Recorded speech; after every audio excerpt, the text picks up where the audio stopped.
Bom dia, gratidão a todos pela presença.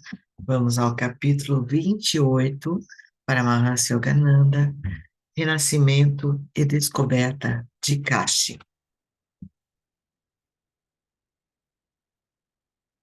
Por favor, ninguém entre na água. Vamos nos banhar retirando água com os recipientes que temos. Eu me dirigia aos jovens estudantes de Ranchi que me acompanhavam a pé numa excursão de cerca de 13 quilômetros a uma colina próxima. A lagoa à nossa frente parecia convidativa, mas senti intuitivamente certa aversão por ela. Muitos dos meninos começaram a imergir seus recipientes, porém alguns rapazes sucumbiram à tentação das águas refrescantes. Mal haviam mergulhado quando longas serpentes aquáticas ondularam ao seu redor. Quantos gritos e quanta água espirrada! Que espontaneidade cômica em fugir da lagoa. Deliciamo-nos com um almoço ao ar livre depois de atingir o nosso destino. Sentei-me rodeado de meninos, sob uma árvore. Ao me verem inspirado, eles me assediaram com perguntas. Por obséquio, diga-me, suplicou um jovem, se eu sempre permanecerei com o Senhor na senda da renúncia. Ah, não, respondi. Você será levado de volta à casa à força e mais tarde se casará. Incrédulo, ele protestou com veemência. Somente morto poderei ser carregado daqui.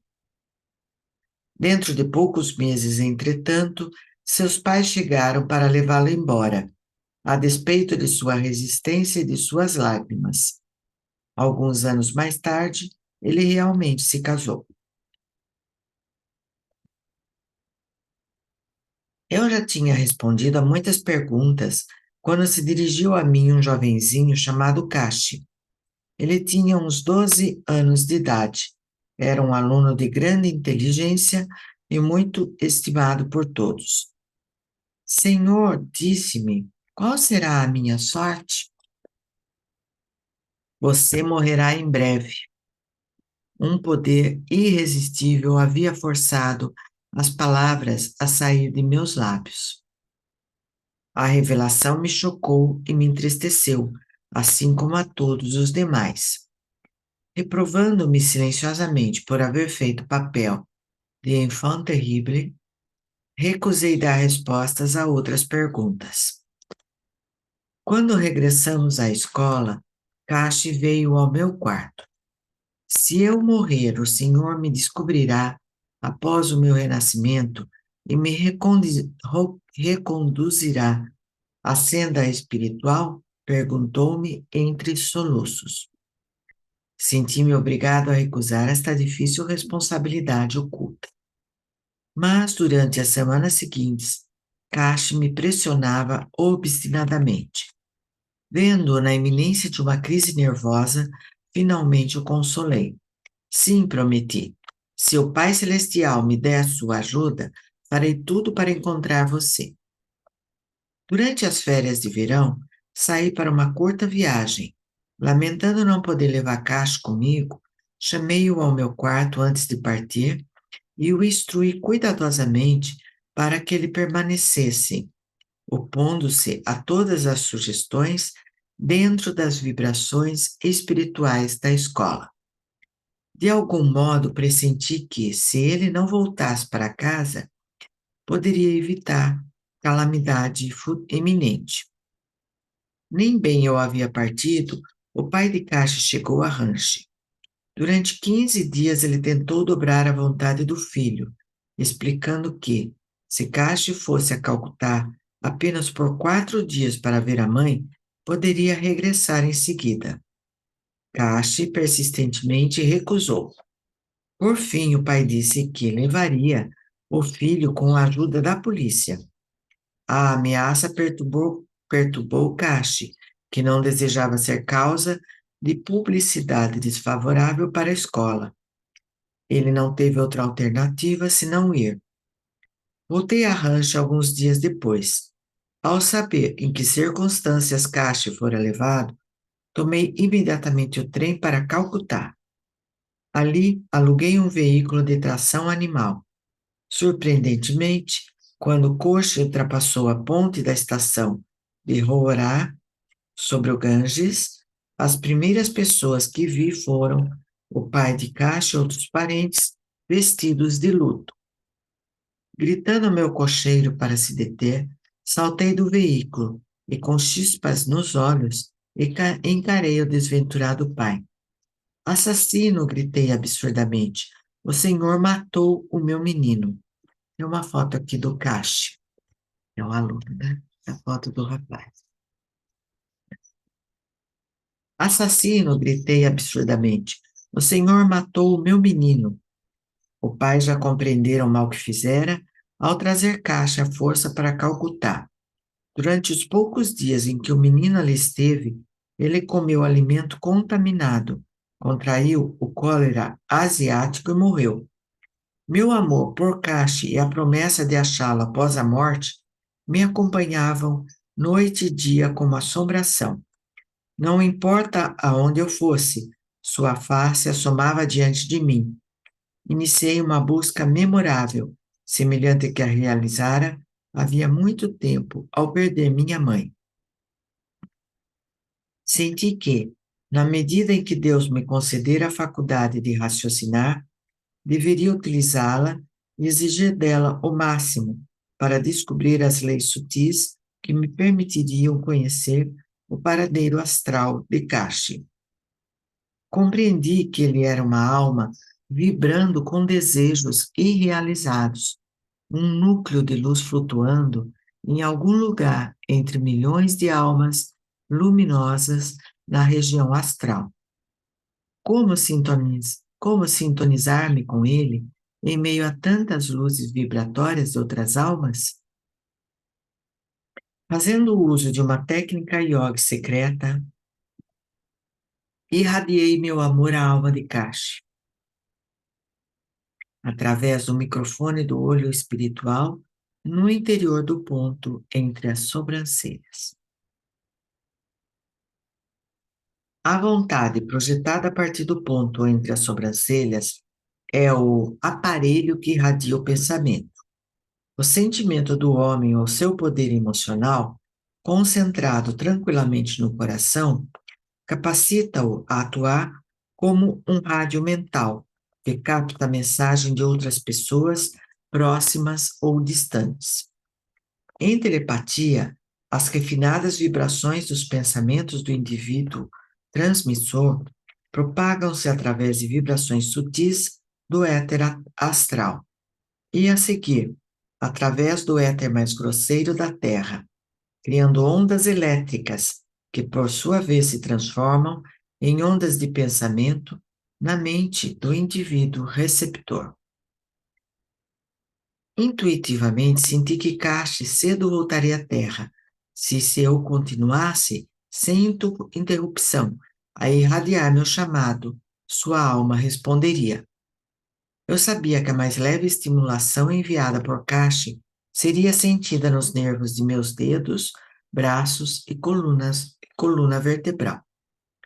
Frequentemente, usando meus braços erguidos como antenas, eu girava como um peão sobre mim mesmo, tentando descobrir em que direção estava a casa, onde, conforme eu acreditava, ele já renascera sob a forma de embrião. Esperava receber sua resposta no rádio de meu coração, sintonizado pela concentração. Com um zelo nunca diminuído, pratiquei o método yoga constantemente durante os 6 meses seguintes à morte de Kashi. Caminhando com alguns amigos certa manhã, entre a multidão da zona Boa Bazar de Calcutá, ergui minhas mãos de forma costumeira. Pela primeira vez ouvi resposta. Emocionei-me ao constatar que estímulos elétricos deslizavam por meus dedos e palmas. Estas correntes se traduziram num pensamento poderoso nos recessos profundos de minha consciência. Eu sou Kashi, venha a mim. Concentrando-me no rádio do meu coração, o pensamento tornou-se quase audível. No característico murmúrio, um tanto pouco de caxi, aqui tem uma nota falando que toda alma em seu estado puro é onisciente. A alma de Caxi se recordava de todas as características do menino Caxi, e por isso imitava sua voz rouca, a fim de provocar em mim o seu reconhecimento. Ouvi seu chamado repetidas vezes. Agarrei o braço de um de meus companheiros, Prakash Das, e sorri para ele, extravasando alegria. Parece que localizei Caxi. Comecei a dar voltas sobre mim mesmo para, em disfarçável divertimento de meus amigos e da multidão de transeuntes. Os estímulos elétricos só formigavam através de meus dedos quando eu estava de frente para um atalho próximo, que tinha o nome significativo de Via Serpentina. As correntes astrais desapareciam quando eu me voltava em outras direções. Ah, exclamei, a alma de Caste deve estar vivendo no ventre de certa mãe, cuja casa se encontra nesta transversal. Meus companheiros e eu nos aproximamos da via serpentina. As vibrações em minhas mãos erguidas tornaram-se mais fortes, mais pronunciadas. Como se fosse atraído por um ímã, fui arrastado para o lado direito da rua. Ao atingir a entrada de certa residência, verifiquei com pasmo que meus pés paralisaram. Bati a porta em estado de intensa animação, com a respiração suspensa.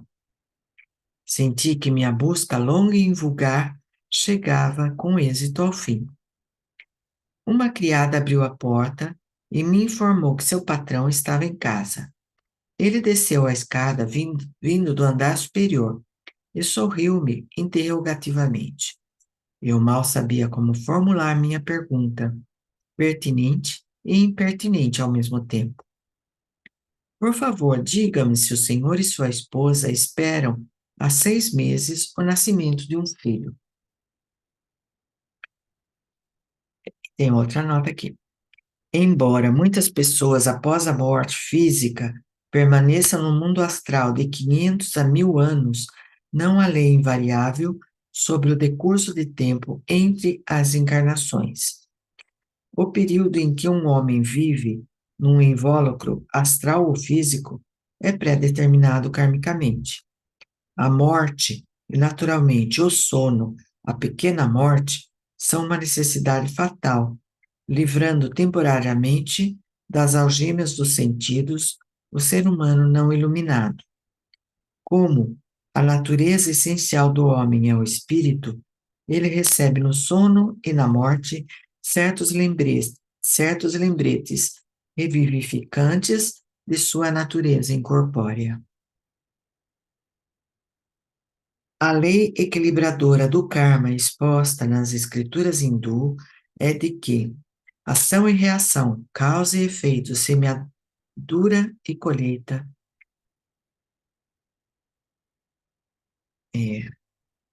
A lei equilibradora do karma exposta nas escrituras hindus é a da ação e reação, causa e efeito, semeadura e colheita. No processo da justiça natural, Pita, cada homem, por seus pensamentos e ações, vem a ser o modelador de seu destino.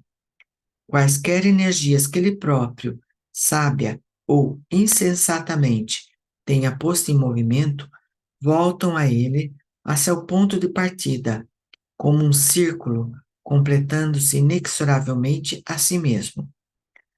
O mundo se parece a uma equação matemática. Por mais que se verifiquem transposições de termos, ela equilibra a si mesmo. Todo segredo é dito, todo crime é punido, toda virtude é recompensada, todo mal é reparado em silêncio e certeza. Emerson, em Compensation. Entender o karma como lei da justiça em que se fundamentam as desigualdades da vida serve para libertar a mente humana do ressentimento contra Deus e contra o homem.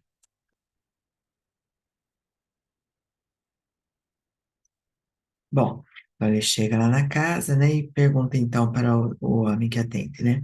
Por favor, diga-me se o senhor e sua esposa esperam há 6 meses o nascimento de um filho. Sim, de fato. Vendo que eu era um swami, um homem de renúncia, vestido com o hábito tradicional alaranjado, ele acrescentou cortesmente: por obséquio, diga-me como soube desse assunto meu particular. Quando lhe contei a respeito de Kashi e minha promessa de encontrá-lo, o homem assombrado acreditou em minha história. A criança que vai nascer será do sexo masculino, de pele clara, disse-lhe eu. Terá uma face ampla, com um topete em cima da testa. Suas tendências espirituais serão notáveis. Eu tinha certeza de que o menino esperado apresentaria estas feições e características de Cássio. Tempos depois visitei a criança, cujos pais lhe tinham dado seu antigo nome de Cássio. Até mesmo na infância ele era impressionantemente idêntico em aparência ao meu querido estudante de rancho. O menino me demonstrou afeição instantânea. A atração do passado despertou com redobrada intensidade. Anos mais tarde, já adolescente, ele me escreveu durante minha permanência nos Estados Unidos. Expôs-me seu profundo desejo de seguir o caminho da renúncia. Enviei-o a um mestre do Himalaia que aceitou-o como discípulo renascido de Kashi. Que história, né? Então, muitos ensinamentos sobre o poder telepático, o poder que nós temos em nosso terceiro olho, em nosso coração. Nós somos antenas que emitem e recebem pensamentos, energias e, e que o karma justamente é a volta do que recebemos, né? Então, muitos pensamentos aí para se aprofundar. Vamos relembrando todas essas palavras, esses ensinamentos, ficar em silêncio um minutinho. Vamos respirar 3 vezes alternadamente. Vamos lá, começando. Segura as duas narinas, abre um lado, respira. 2, 3, 4, segura. 2, 3, 4, solta. 2, 3, 4, 5, 6. Do lado que soltou, respira. 2, 3, 4, segura. 2, 3, 4, solta do outro lado. 2, 3, 4, 5, 6. Respira, segura, solta. Do lado que soltou, respira, segura, solta do outro lado. Do lado que soltou, respira, segura, solta do outro lado, respira, segura, solta do outro lado. Respira profundamente, relaxa o corpo. Vamos ficar em silêncio um minutinho, buscando lembrar todas as palavras ditas que reverberaram em nossas células, em nosso corpo, aprofundando o conhecimento desse capítulo. Vamos lá, feche os olhos.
Respira profundamente e abre os olhos devagar.